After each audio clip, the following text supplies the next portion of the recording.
نن موږ I'll start the pathophysiology part first. Our new unit introduction to pathophysiology. د ټول نه اول به د دې چې کوم objectives دی هغه ډسکس کوو. باندې ټول نه اول objective دی چې define pathology او pathophysiology.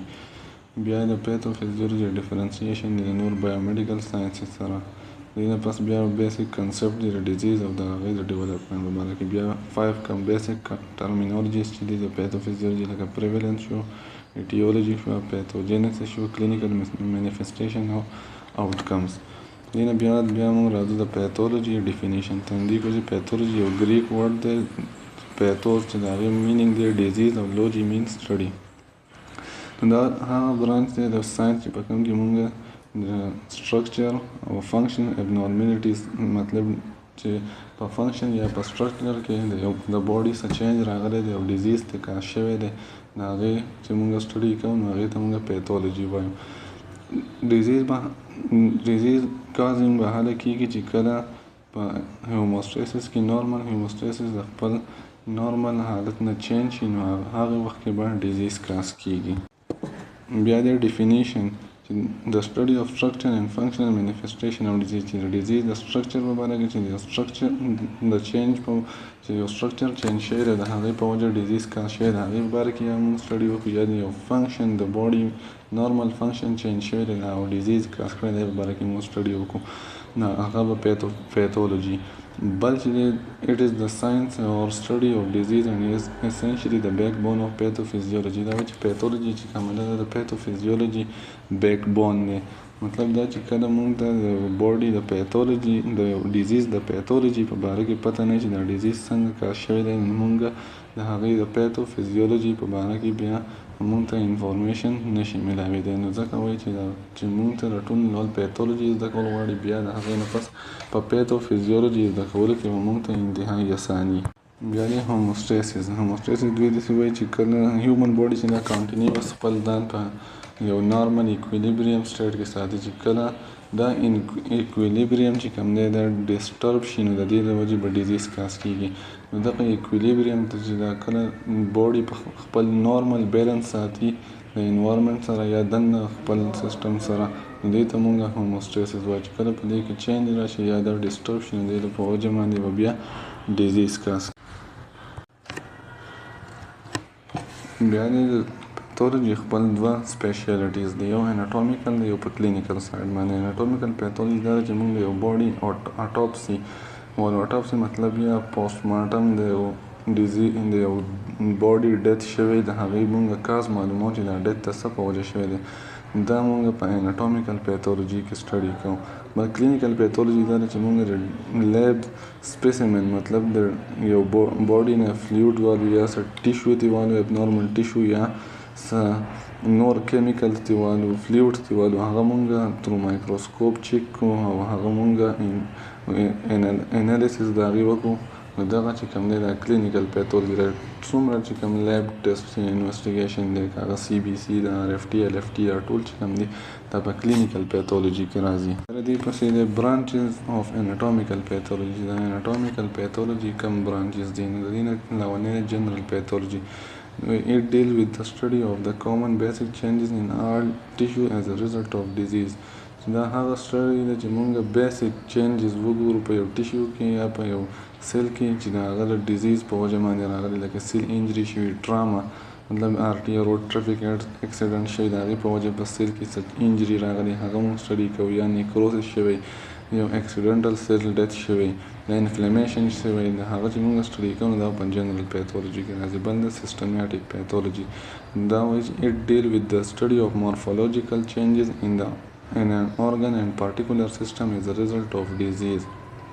مطلب چې په یو پارټیکولر سیسټم کې څه چینج راغلی، څه ډیزیز راغلی، یا د هغې په مورفولوجي په سټرکچر کې څه چینجز راغلی او د هغې په وجه ډیزیز کاز شوی نو دا چې موږ سټډي کوو نو دا راځي په سیسټمیټک پیتولوجي کې. د دې اګزامپل دی، د اګزامپل چې کوم دی اګزام پوینټ آف ویو سره ډېر امپورټنټ دی. پیتولوجي آف ریسپیریټري سیسټم. د ریسپیریټري سیسټم چې کومه پیتولوجي ده په هغې کې موږ سره نیمونیا راتلی شي، نور چې کوم ریسپیریټري ډیزیز دی انفیکشنز دی هغه ټول پکې راتلی شي. بل پیتولوجي آف نروس سیسټم په دې کې الزایمر شو، کوم نور برین ریلیټډ یا سپاینل کارډ ریلیټډ چې څومره ډیزیز ټول په دې کې زموږ سره راتلی شي. بیا د سپیشل پیتھولوجي they define deal with the application of the basic changes learned in general pathology to various specific disease.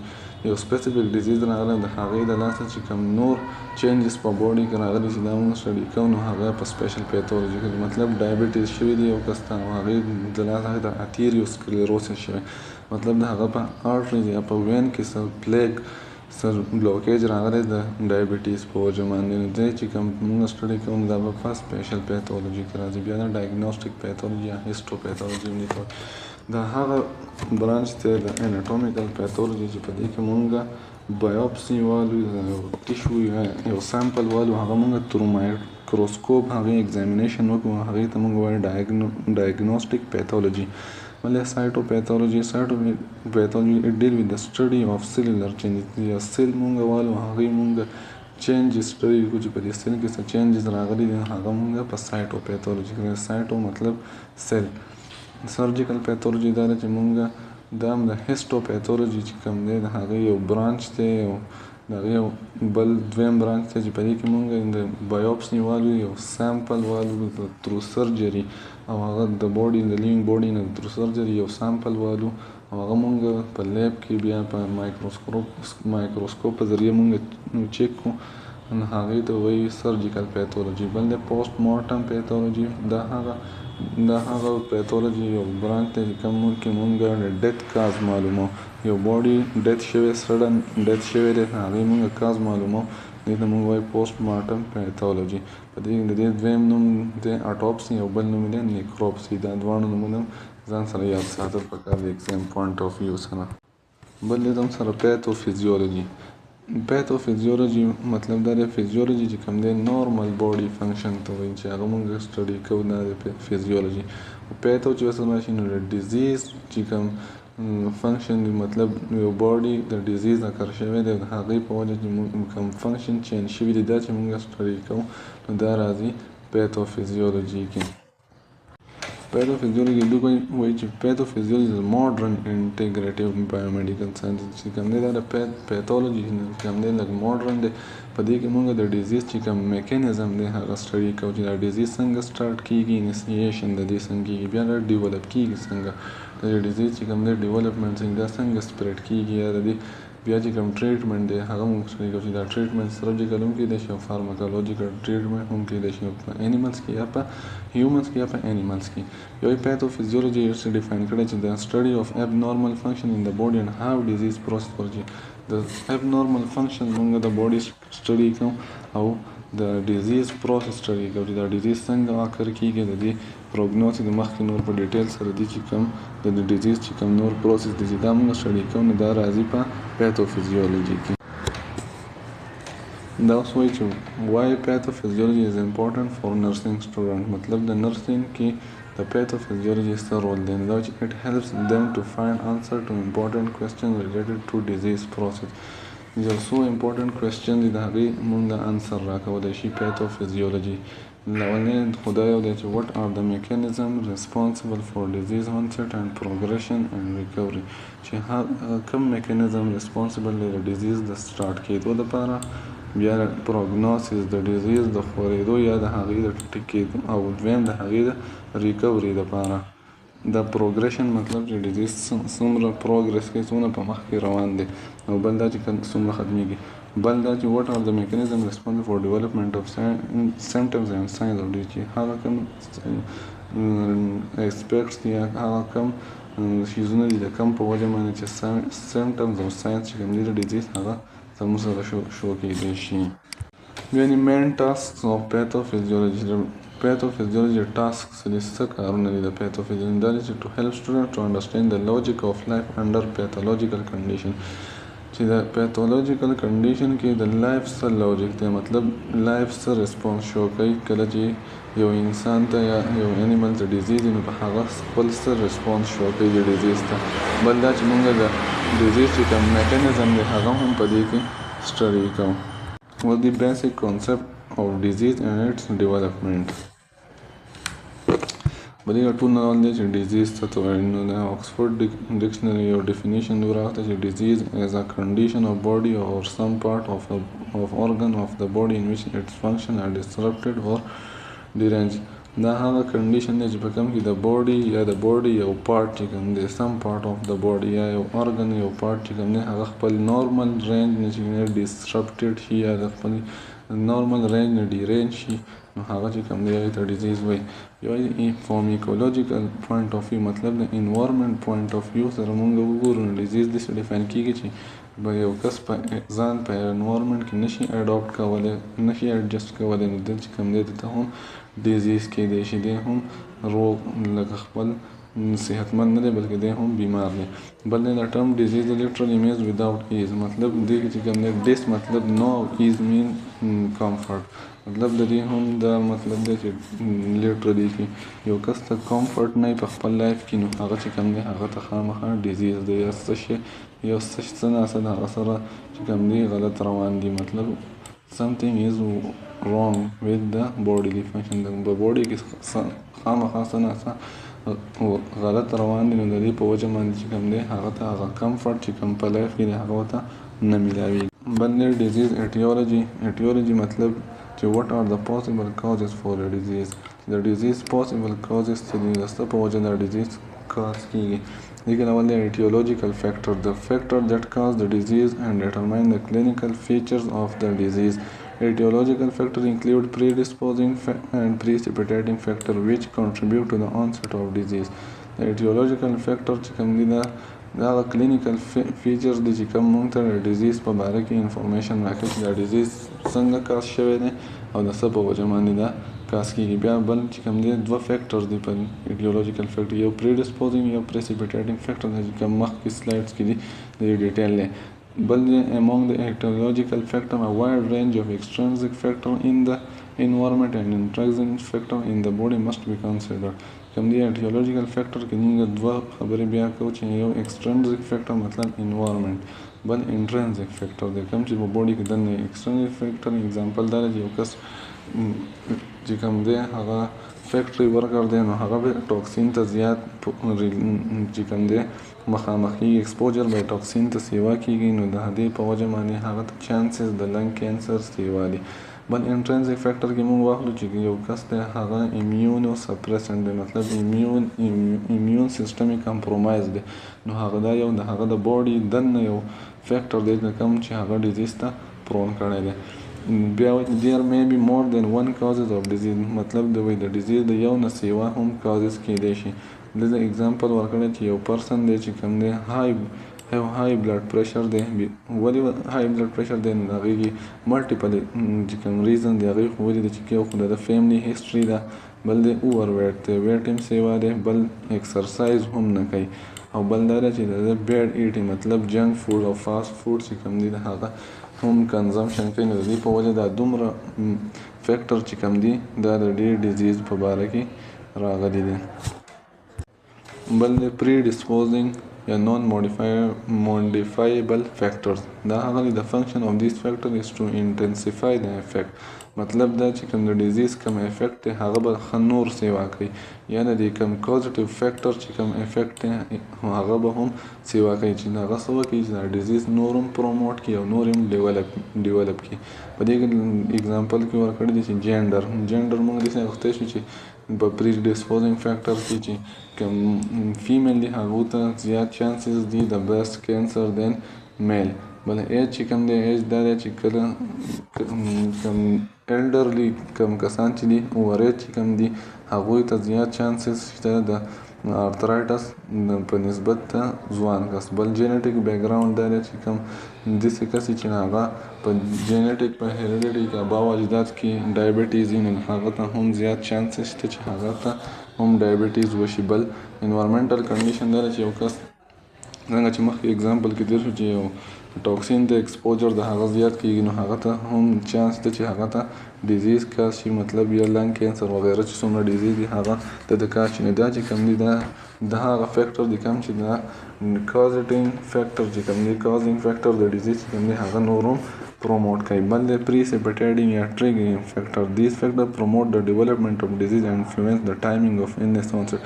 دا چې کوم دی د illness چې کوم ټایم دی هغه سیوا کوي او کوم ډیزیز چې دی هغه نور ټریګر کوي، نور زیات سیوا کوي، نور پروموټ کوي. نو دې کې اگزامپل یې ورکړی دی چې اگزامپل چې کوم دی دا ایگزام پوینټ آف ویو سره امپورټنس لري.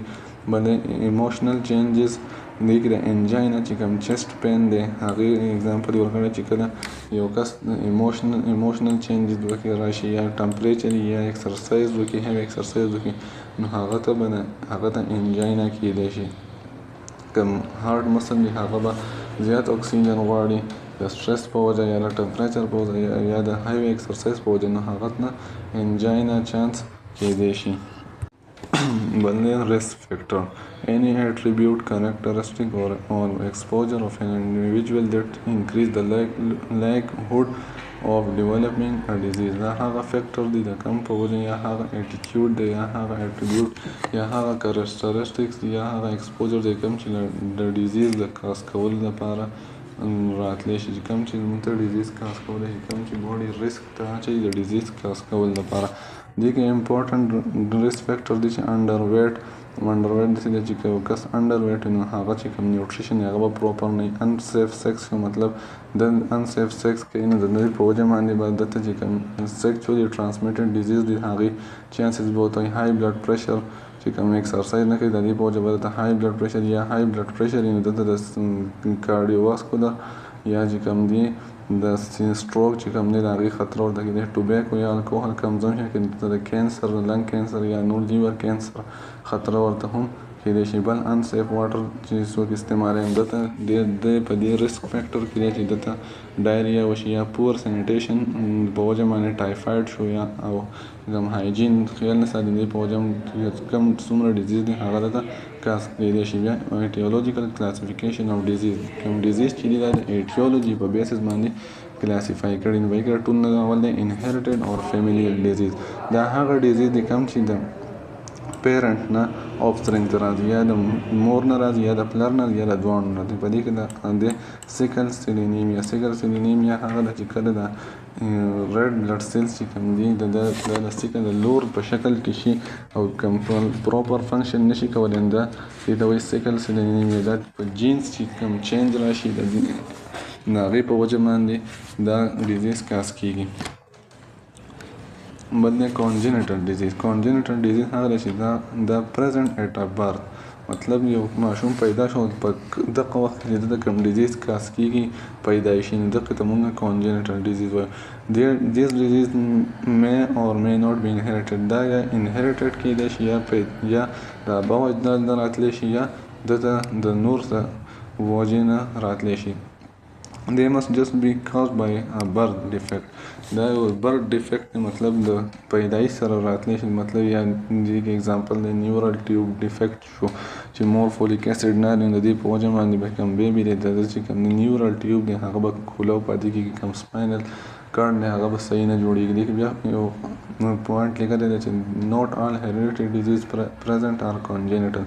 چې څومره hereditary disease دي که نه دا کېدی نه شي چې دا کانجنیټل یا هر کانجنیټل ډیزیز چې کوم دی نو هغه هیریډیټي ډیزیز نشي کېدای. مطلب کانجنیټل ډیزیز خپل جدا یو دغه هیریډیټي ډیزیز خپل جدا یو ټرم دی، خپل جدا ټایپ دی او کانجنیټل ډیزیز چې دا جدا دی. دا دواړه د یو بل نه مختلف دي. بل دی انفیکشس ډیزیز. انفیکشس ډیزیز چې کوم دی دا هغه ډیزیز دی چې کله یو مایکرو ارګانیزم بیکټیریا شو، وایرس شو، فنجي، پروټوزوا دا چې کوم دی لیوینګ سیل د وردن شي او هغه ډیزیز کاز کوي دې ته موږ انفیکشس ډیزیز وایو. بل دی ټراوماټیک ډیزیز. ټراوماټیک ډیزیز دا دی چې د یو فزیکل انجری په وجه باندې ډیزیز کاز شي لکه موټر وهیکل اکسیډنټ شو یا ایکسټریم هیټ ته یو کس مخامخ شو یا کولډ ته مخامخ شو یا ریډیشن ته ایکسپوجر شو د په وجه چې کوم ډیزیز کاز کیږي دا دی ټراوماټیک ډیزیز.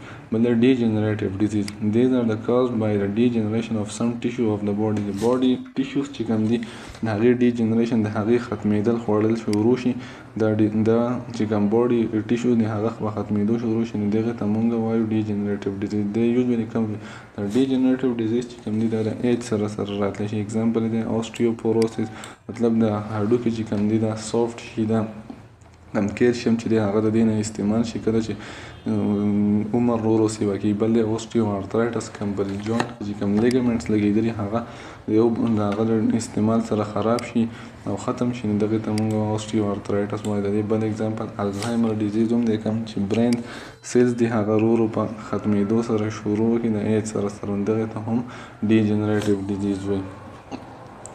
بل د ایمیونولوژیکل ډیزیز هغه ډیزیز چې کوم د ایمیون د ایگزاجریټډ ریسپانس مطلب د خپل نورمال حالت نه پس د سیوا کېدو په وجه راشي یا د خپل نورمال حالت نه د کمېدو په وجه باندې کوم ډیزیز راشي د ایمیون سیستم نو دې ته مونږ وایو ایمیولوژیکل ډیزیز. دا ډیزیز چې هر کله چې ایمیون سیستم د خپل نورمال حالت نه سیوا کار وکړي یا خپل نورمال حالت نه کم کار وکړي دغې ته مونږ وایو ایمیونولوژیکل ډیزیز. دې اگزامپل دی ګریویس ډیزیز. ګریویس ډیزیز دا دی چې کله ایمیون سیستم هایپر اکټیو شي او هغه تایراید ګلینډ په تایراید ګلینډ اټیک وکړي دغه چې کوم دی دې ته مونږ وایو ګریویس ډیزیز. او بل دی هیومن ایمیونو وایرس ډیزیز مطلب دا چې د خپل د ایمیون سیستم کمپرومایز شي د هیومن ایمیون وایرس په وجه باندې دغه چې کوم ډیزیز کلاس کېږي دا ایمیونولوژیکل د دې کې به ایمیون سیستم انتهایي ویک شوی. بل دی سیسټمیټک لوپس ایریتماټوسس دی کوم د وایټ بلډ سیل په خپل باډي چې کوم ټیشوز دی په هغې باندې په خپله اټیک وکړي نو دغه هم ایمیونولوژیکل ډیزیز شي. بل دی نیوپلاسټیک ډیزیز. دې ډیزیز are caused by the abnormal cell growth. abnormal cell چې د نورمال حالت کې کوم سیل کې ډیویژن کېږي د هغې نه دا سیوا شي نو دې ته مونږ وایو نیوپلاسټیک ډیزیز. دا بیناین هم کېدی شي مطلب نون کینسر یا میلیګننټ هم کېدی شي. دې ته کم چې کینسر یا کم چې د یو باډي ارګن نه بل ته سپریډ کېږي. بل دی میټابولیک ډیزیز. دې ډیزیز occur because of some disturbance in the metabolic process in the body. دا هغه ډیزیز چې کله په میټابولیک پروسس کې چینج راشي نو هغه په وجه کوم ډیزیز کاسیږي دا دی میټابولیک ډیزیز. په دې کې اول دی ډایبیټیز میلیټس چې کوم ډایبیټیز کله چې مونږ فوډ واخلو او هغه بیا لاړ شي بلډ ته کې مونږ ګلوکوز لیول سیوا کړي نو انسولین دا ګلوکوز لیول کموي. هر کله چې دا انسولین نه پروډیوس کېږي نو د دې په وجه باندې دا ګلوکوز لیول سیوا شي کوم میټابولیزم چې دی هغې په وجه نو د دې په وجه بیا دا ډایبیټیز میلیټس راځي. بل دی iatrogenic disease. Disease caused as a result of adverse effect or complication of medical treatment or advice. چې کله موږ میډیکل ټریټمنټ کوو یا یو ایډوایس ورکوو میډیکلي هغې خپل چې کوم موږ اثرات غواړو د هغې نه خلاف نور اثر شروع کړي دې ته وایي iatrogenic disease. iatrogenic are actions by health care professionals such as doctors, psychologists, pharmacists, nurse and dentists. دا چې کوم health care workers دي د دوی د negligence په وجه یا د میډیکل ایرر په وجه باندې چې کوم ډیزیز کاسیږي دا دی iatrogenic disease. دا چې راغلي چې دیز are caused by the chance یا دا by chance کاس کېږي یا negligence د هغوی د لاپرواهۍ یا د faulty procedure یو غلط پروسیجر په وجه باندې کاس شو یا د میډیکل ایرر په وجه باندې غلط پرسکرپشن وشو نو د دغې په وجه چې کوم ډیزیز راځي هغې ته iatrogenic disease وایي. یعنی adverse effect and interaction of prescription drugs چې کوم ډرګز دي د هغې چې کوم پرسکرایب ډرګز دي هغې ریاکشن وکړو مطلب یو انټي بایوټیک یو کس پرسکرایب کړو ډاکټر او هغې ریاکشن وکړو د دې په وجه چې کوم ډیزیز راغلی ته موږ iatrogenic disease وایو. یا نوزوکومیل انفیکشن چې کوم دی هاسپیټل اکوایرډ کوم انفیکشن دی هغه شو یا د بلډ ټرانسفیوژن چې کوم ډیزیز کاز شو دا ټول چې کوم دي د iatrogenic disease کې راځي. malnutritional disease. These are caused by the deficiency in the protein, calories or vitamin. The body چې کوم basic needs دي لکه protein شو، calories شو یا vitamin شو، دا چې کله نه ملاویږي د دې کمی راشي نو دغه ته موږ nutritional disease وایو. لکه malnutrition شو مطلب poor nutrition یا anemia، د iron کمی راغی دغه ته موږ nutritional disease وایو. بیا د idiopathic disease. Disease are caused from unknown source، مطلب د دې disease به source نه معلوم شي، دا د څه په وجه کاز کیږي. more than 90% چې څومره disease hypertension کاز دي دا د اوسه پورې لا نه دي معلوم چې دا د څه په وجه د hypertension کاز کیږي. دې type of disease ته موږ idiopathic disease